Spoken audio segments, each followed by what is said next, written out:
Okay, ladies and gentlemen, esteemed attendees, ZEST 2016 Organizing Committee and the Malta Communication Authority, thank you so much for pulling off such a fantastic event here today. It is a great honor to be sharing the stage with such a distinguished list of rock stars of the digital business space. My name is Abdalla Kablan, and I'll be talking today about the FinTech revolution and how FinTech is going to democratize finance in the same way the internet democratized information. But before I start, and in the spirit of speaking about rock stars, I would like to draw some inspiration from one of the greatest rock stars of all time, the late David Bowie. In an interview in 2002 with the New York Times, and when asked about the future of the music industry and what does he think about the music industry in 10 years, David Bowie answered by simply saying, "Music like water." When he was asked to elaborate, he said, "Music itself is going to become like running water." He then added, "The absolute transformation of everything that we ever thought about music will take place within 10 years, and nothing is going to be able to stop it." And finally, he concluded, "I see absolutely no point in pretending that it's not going to happen." 10 years after that, we have Spotify, we have Apple Music, we have an almost infinite music list on our mobile phones. Intellectual property rights have diminished. Copyright regulations have changed. The entire business model in the music industry was flipped upside down. It was all thanks to the internet revolution. Now, my question here today and what I would like to discuss in the financial sector is FinTech like water. See, with financial markets, they're quite complex, they're dynamic, they're ever-changing. The market microstructure and the price formation process, they're continuously evolving. If we take the banking industry as an example, we know that most of the products and also the technologies that are based on very old legacy models have not evolved for many decades. If we think of banking and the main three core services that banking gives us, we have deposits, we have transfers, and we have loans. And these services have not changed or evolved in quite a long time. With FinTech, now we have a new hope. FinTech usually refers to a new breed of services and technologies that are often spearheaded by startups that are coming up with a much more agile, faster, easier to consume products that are related to the financial industry. If we think about the three core services of banking, we now have deposits that can be made outside of the banking realm. We can use PayPal for deposits. If we want to borrow money, we can go to a peer-to-peer lending platform and borrow or even lend money. If we want to transfer money, we can use TransferWise or we can use WorldPay. And the entire digitalization, intelligent algorithms are putting the financial or the current financial services industry under a lot of pressure. We have an increasing amount of products that are coming out there. Most of them are challenging the banking industry by providing alternative mechanisms that are much more appealing and easier to use. So it's time to rethink banking or finance in general, if we need it at all. We need to ask ourselves, do we need banks? Well, people will always need banking, but they do not necessarily need banks as we know them today. And it's all because banking as we know it is based on a very old model that is the middleman model, which is becoming now the middleman problem. If we have two people, John and Peter, and John wants to transfer money to Peter, we always have the bank as the middle person, and the bank clears the transaction, takes a commission, and then Peter ends up taking the rest of the money minus the commission that the bank has taken. Banking is a classic intermediary, and the reason why we've been using them for all these years is because they reduce risk and they make sure that the transaction has been cleared. However, what if digitalization provides us with a new way of creating frictionless transactions between buyers and sellers? What if the entire process can happen inside the network and can be verified without the need of going through the intermediary? Peer-to-peer network solutions have revolutionized many other industries. Like we've seen in previous presentations, we have Airbnb connecting hosts to guests. We have Uber connecting passengers to drivers. And we have the concept of prosumers, which are people who consume and produce content at the same time and finding each other or their counterparties within these peer-to-peer platforms. This is actually challenging the entire concept of money. As most of us know, the history of money, we started with a bartering society, exchanging goods for goods. Then as life evolved and as economies evolved, there was the need of exchanging goods for services and services for goods.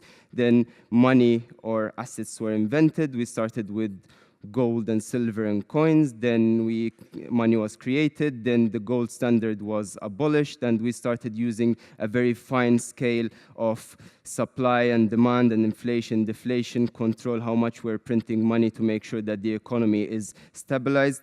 However, this does not mean that this is the only way we can perceive money or we can perceive currencies. If you think about it, there are many more unredeemed air miles nowadays than there are US dollars in circulation, which makes air miles actually the largest currency in the world.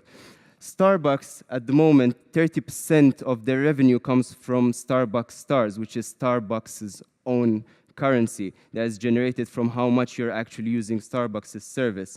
If we look at Africa or the African continent, for example, telecom companies are actually spearheading a FinTech revolution where telecom providers are actually creating mechanisms where you can pay with airtime. So people, instead of having bank accounts, now they have mobile money accounts where they can transact. You can pay the greengrocer using your airtime on your Vodafone account. It's not a surprise that in almost 16 countries in Africa, there are more people with mobile money accounts than there are people with bank accounts. In Latin America nowadays, Nike has launched a new initiative in Mexico where Nike gear can be, the points that you're generating or earning from your Nike gear can be actually exchanged for goods and services that are sold by Nike. So it's transforming the way we're thinking about money in general, the way we're thinking about assets, and does not have to be the usual physical money that we're using. On a separate front, again, within the financial services context, we now have a big data revolution. New means of data acquisition, filtration, and processing are continuously evolving. Intelligent systems and artificially intelligent models that are based on machine learning, they can read financial data. They can parse a huge amount of data within the financial markets. They can look at data such as volume, volatility, liquidity, market depth, analyze it, understand which stocks, which currencies, which securities, which derivatives are performing well, which derivatives are not performing well, live and online and in a real manner, and they will help in giving us an advice on which portfolio we should construct, which has led to a new trend, which is robo-advisors, for example. And robo-advisors are mechanisms that, unlike having to meet my human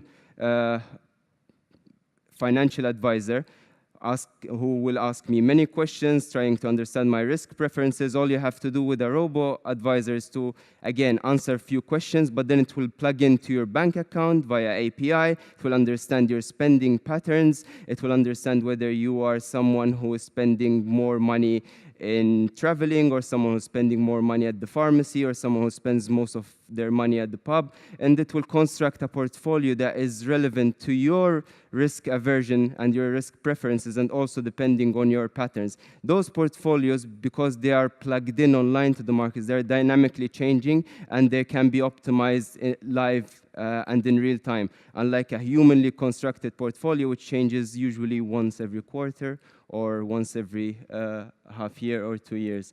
So using these intelligent mechanisms, we might be replacing our investment advisors. And that's why IBM Watson, which is IBM's artificially intelligent machine, might one day replace Warren Buffett, who is the world's greatest investor. Now, this is allowing us to move on to understand that the timing cannot be better. We have digital natives or millennials, young people between the age of 18 and 35 who were born in the internet revolution, or they just migrated to the age of the internet at a very young age.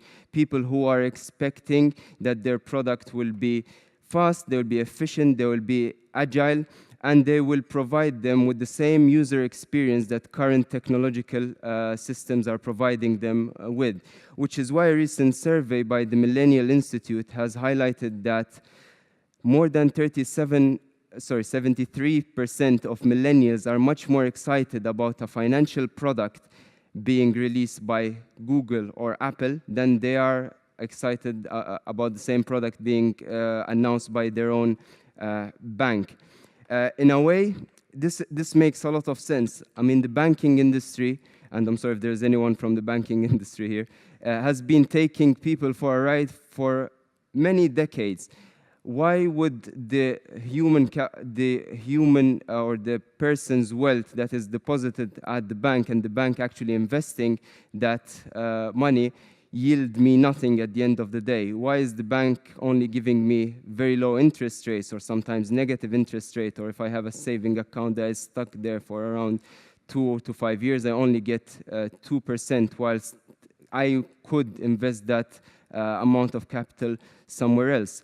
Why, if I am, for example, someone who does not, who goes overdraft all the time, who gets credit cards and never pays for them in time, who goes and gets another credit card to pay for the credit card that's never paid for, be treated in the same way as you, who you pay all your credit card bills on time, you never go overdraft, and then once the bank comes up with a new product, I will get the same phone call that you will get saying, hi, we have a new product and it's 2% per annum. It does not make any sense, and it's not quite fair. And since millennials do understand that there is a form of influence rate, there is a scoring mechanism, people are not treated the same within a network of participants, then they're realizing that this is not an optimum way to actually invest their money. So banking should become more as a service. And it's good news that nowadays we are coming up with new regulations such as PSD2, for example, or the Payment Services Directive, whereby every bank account is required to provide API access to third-party providers in order for them to access data to provide new FinTech products to the clients. In a way, this is good, because if we think about the banking industry, or as an example of a financial institution, 20 years from now, many banks as we know them will disappear, or they will have to disappear.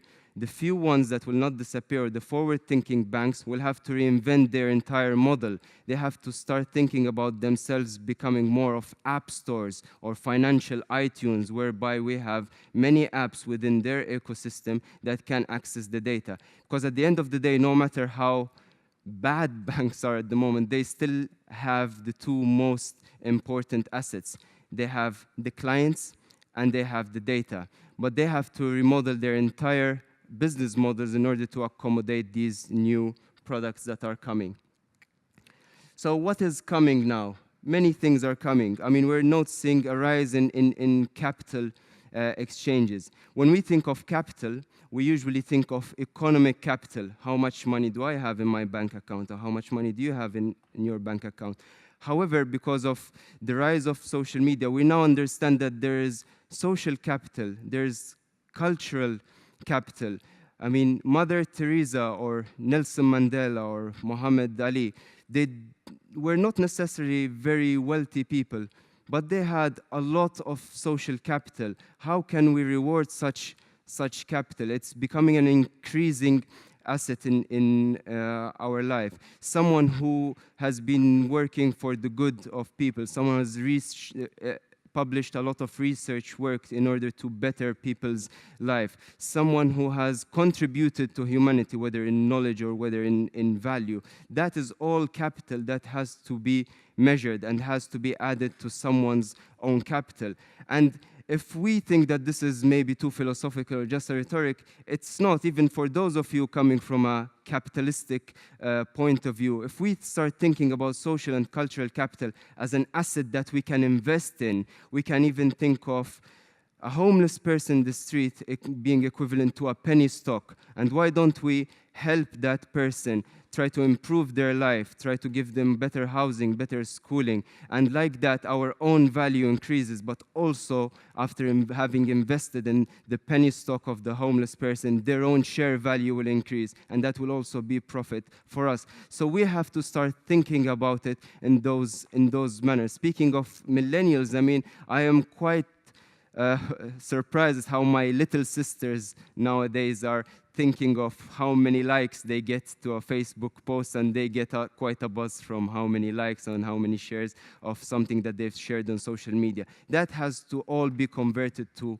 value.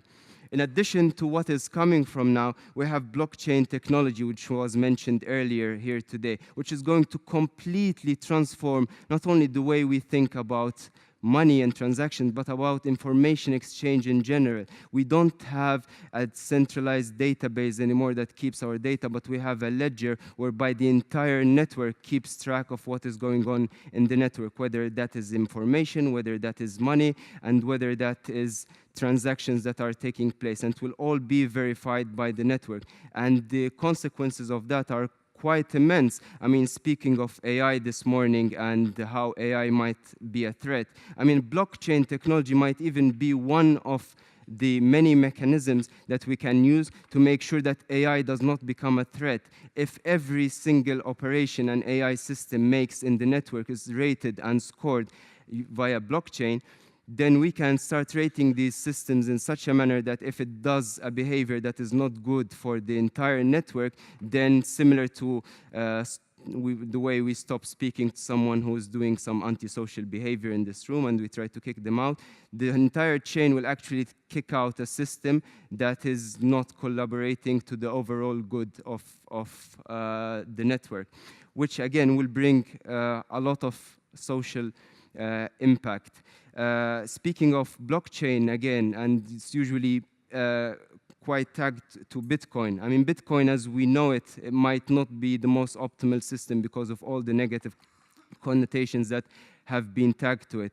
However, the same way we've moved from cassettes to MP3 in the music industry, we're definitely going to move from actual money to virtual currency. It's just a matter of time.